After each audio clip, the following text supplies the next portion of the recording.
उत्तर दिशा में बसा था एक छोटा सा गांव बसंतपुर, जहां चारों ओर हरियाली फैली हुई थी और गांव वाले एक दूसरे से बड़े प्यार से रहते थे। इसी गांव में एक साधारण किसान शंकर रहता था, जिसकी 2 जुड़वा बेटियां थी। एक का नाम रिया था और दूसरी का नाम माया। लेकिन माया बचपन से ही नेत्रहीन थी। एक शाम जब सूरज आधा डूब चुका था, तभी शंकर थके हारे घर लौटा।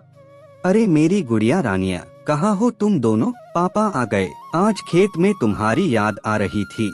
तभी अंदर से रिया दौड़कर निकली। पापा, आप आ गए।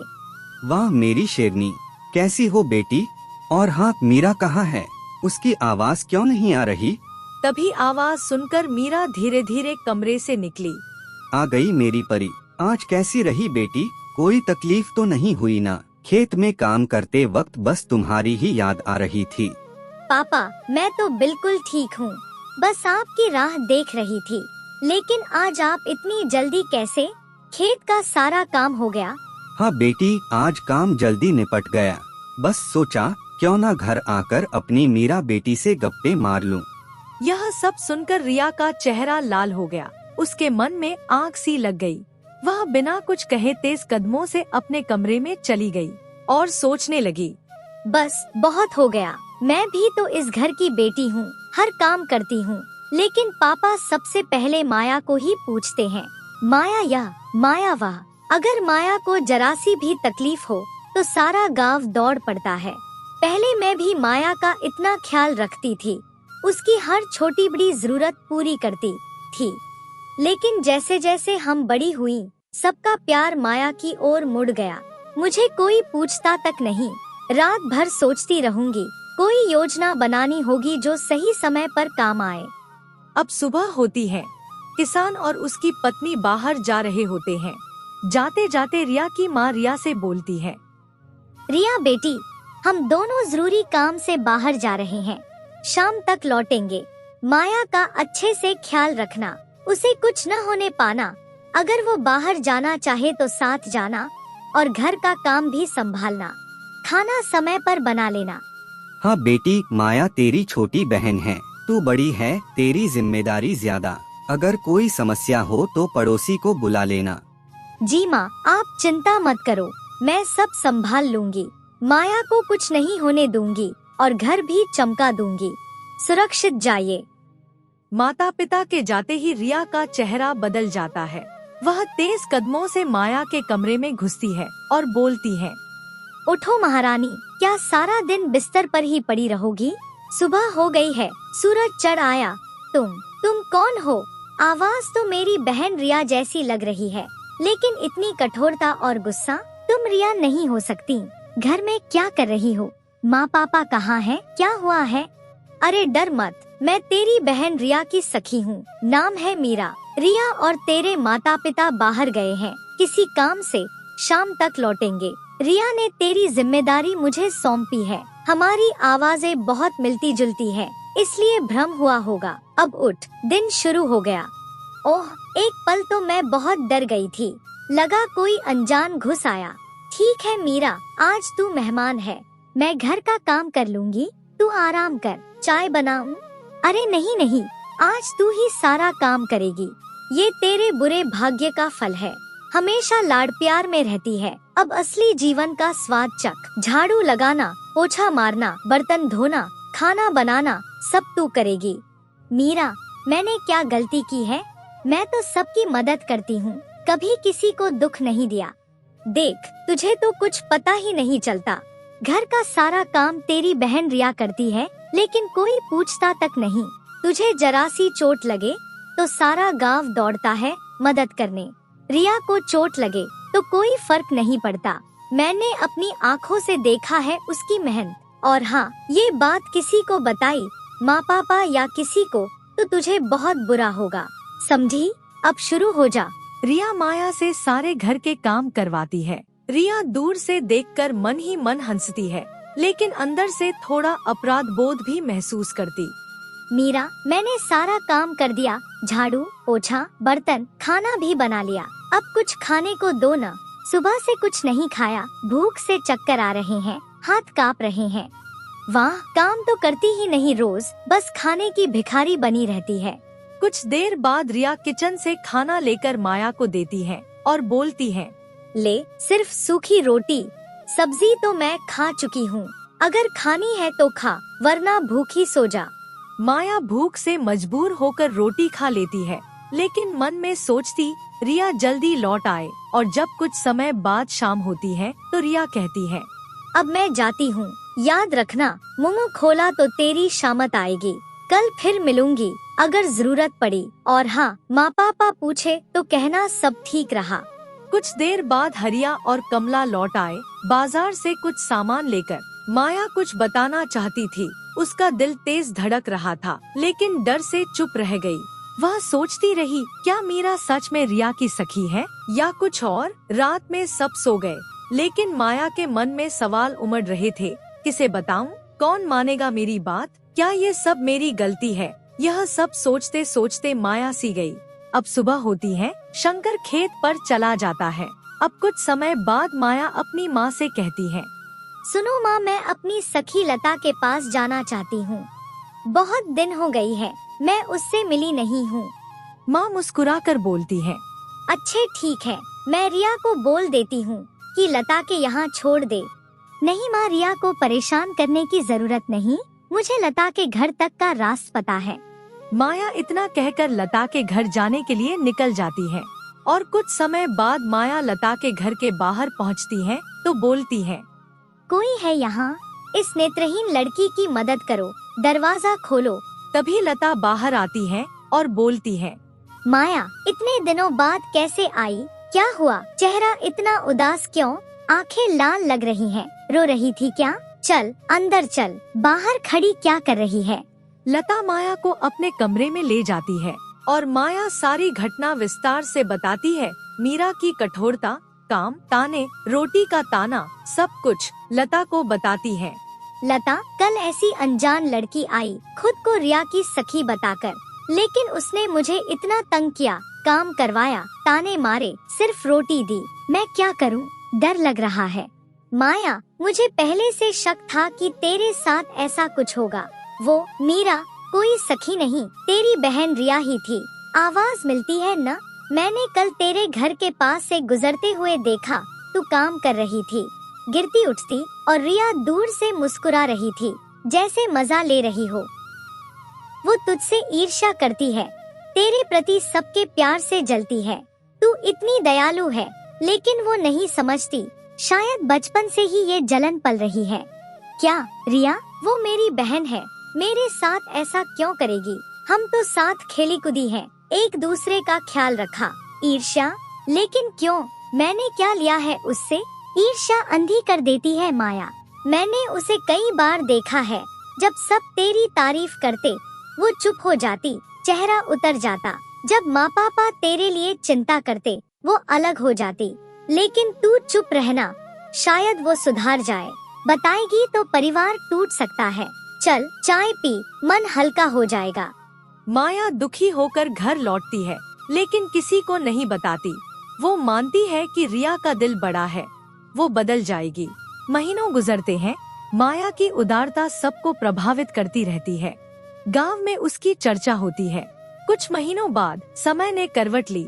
माया का विवाह अर्जुन नामक एक ईमानदार, मेहनती युवक से हो जाती है और माया अपने ससुराल चली जाती है। लेकिन रिया इससे और जल उठती है। उसके मन में आग सुलग रही है कि माया की शादी पहले क्यों। वह अकेले में रोती, गुस्सा करती, योजना बनाती कि कैसे माया को सबक जारी रखे। एक दिन माया अपने नए कमरे में बैठी होती है। अर्जुन काम से लौटता है। उसके पैरों की आहट से माया पहचान लेती है और खड़ी हो जाती। माया, हमारे घर में देवी माँ की प्राचीन मूर्ति है। सब कुछ उनकी कृपा से ही है। धन, सुख, शांति, परिवार की एकता। तुझे उनकी सेवा अच्छे से करनी होगी। रोज पूजा, सफाई, फूल चढ़ाना। वो हमारी कुलदेवी हैं। उनके बिना घर सूना है। जी, मैं हर संभव प्रयास करूंगी। आप सिखा दें, मैं सीख जाऊंगी। आपकी खुशी ही मेरी पूजा है। अर्जुन काम पर जाता है। तभी सास राधा आती है और माया से बोलती है, सुन ले बहू, ये तेरा मायका नहीं है जहाँ लाड़ प्यार में पली। यहाँ घर का सारा काम करना पड़ेगा, रसोई में खाना बनाना, सफाई करना, कपड़े धोना, पशुओं को चारा देना और मेरी सेवा भी, पानी लाना, दवा देना, बातें सुनना। आज तो विदाई का दिन है, छोड़ देती हूँ, लेकिन कल से सुबह उठकर काम शुरू। पता नहीं बेटा कहाँ से नेत्रहीन बहू चुन लाया जो घर संभाल भी नहीं सकती। क्या करूँगी मैं तेरे साथ? जी माँ जी, मैं कोशिश करूँगी। आप सिखा देंगी तो सीख जाऊँगी। मुझे मौका दे, मैं साबित करूँगी। कुछ देर बाद शाम हो जाती है और शाम को अर्जुन लौटता है। माया उसकी आहट सुनकर खड़ी हो जाती है और बोलती है, आप आ गए, दिन कैसा रहा? वाह, इतनी जल्दी मेरी आहट पहचान ली। पैरों की थाप से तू कमाल है माया। हाँ, हर किसी की अपनी होती है। आपकी थाप में एक रिदम है, जैसे दिल की धड़कन। तभी पीछे से राधा आती है और अर्जुन से बोलती है, अर्जुन बेटा, इसने आज घर का कोई काम नहीं किया। मैंने पानी का गिलास मांगा तो अनसुना कर चली गई। क्या ऐसे चलेगा घर? बहू होकर भी कोई जिम्मेदारी नहीं। माँ, वो नई है, धीरे धीरे सीख जाएगी। आप चिंता मत करो, मैं सिखाऊंगा। पता नहीं किसने सलाह दी अंधी से शादी करने की। घर बर्बाद हो जाएगा, देख लेना। इतना कहकर राधा चली जाती है।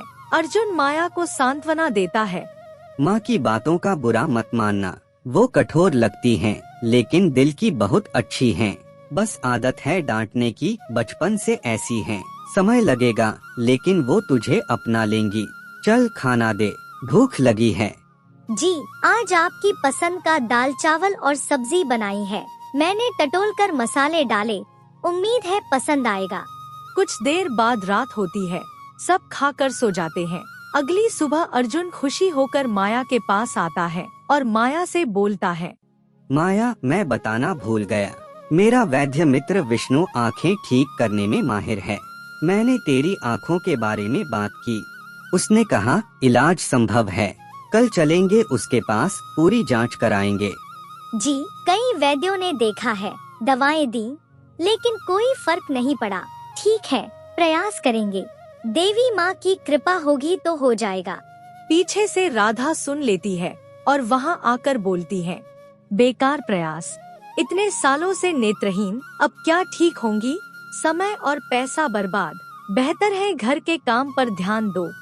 माँ, एक बार कोशिश तो करें। देवी माँ की कृपा से चमत्कार हो सकता है। आप भी साथ चलिए। दोनों विष्णु के पास जाते हैं। इलाज लंबा चलता है। माया उम्मीद से बैठी रहती। अंत में विष्णु थक हार कर अर्जुन से बोलता है, अफसोस अर्जुन, ठीक नहीं हो पाएंगी।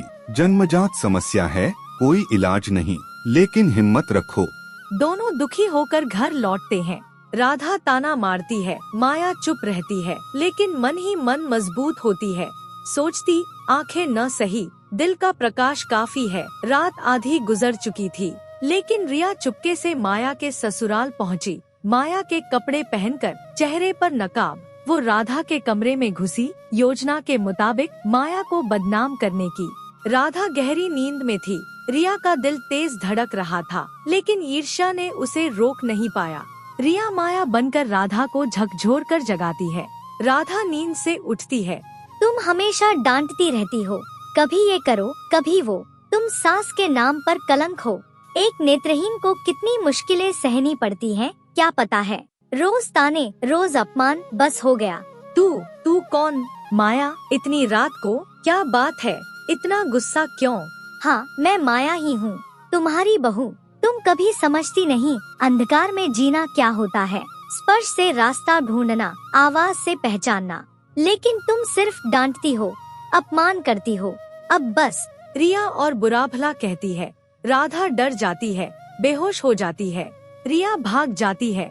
रिया के जाने के बाद गोविंद नाम का आदमी राधा के घर में घुसता है और देवी माँ की मूर्ति चुरा कर ले जाता है, जिसकी आहट माया ने सुनी थी। पहले दिन घर में कोई था। माया जागती है, लेकिन चुप रहती है। अगली सुबह अर्जुन उठता है, पूजा कमरे में जाता है, मूर्ति गायब पाता है और वह घबरा जाता है। वह दौड़कर तुरंत राधा के कमरे में जाता और वह देखता है कि वो बेहोश पड़ी है। तभी अर्जुन पानी छिड़क कर राधा को होश में लाता है। राधा कांपती हुई उठती और अर्जुन अपनी माँ से बोलता है, माँ, देवी माँ की मूर्ति कहाँ और आप बेहोश क्यों? क्या हुआ? रात को कोई चोर आया? वो माया आई थी रात को, बुरा भला कहा, गुस्से से चिल्लाई और मूर्ति चुरा ली। वो ही दोषी है। मैंने पहचाना उसकी आवाज को। माँ, माया सो रही थी। वो अंधी है, कैसे चुराएगी? रात में बाहर कैसे निकलेगी? तभी वहाँ पर माया आती है आवाज सुनकर और बोलती है, मैं निर्दोष हूँ माँ जी, सपने में भी ऐसा नहीं कर सकती। मुझे मूर्ति का स्थान भी ठीक से पता नहीं, मैं कैसे चुराऊं? झूठ, रात तू आई थी, बुरा भला कहा, अब घर से निकाल दो इसे, वरना मैं यहाँ से चली जाऊंगी, ये घर नहीं चलेगा। उसके बाद अर्जुन मजबूरन माया को मायके छोड़ आता है और जब रिया को पता चलता है कि माया को घर से निकल दिया है तो रिया बहुत खुश होती है। मुझे पता था इसके साथ अब ऐसा ही होगा।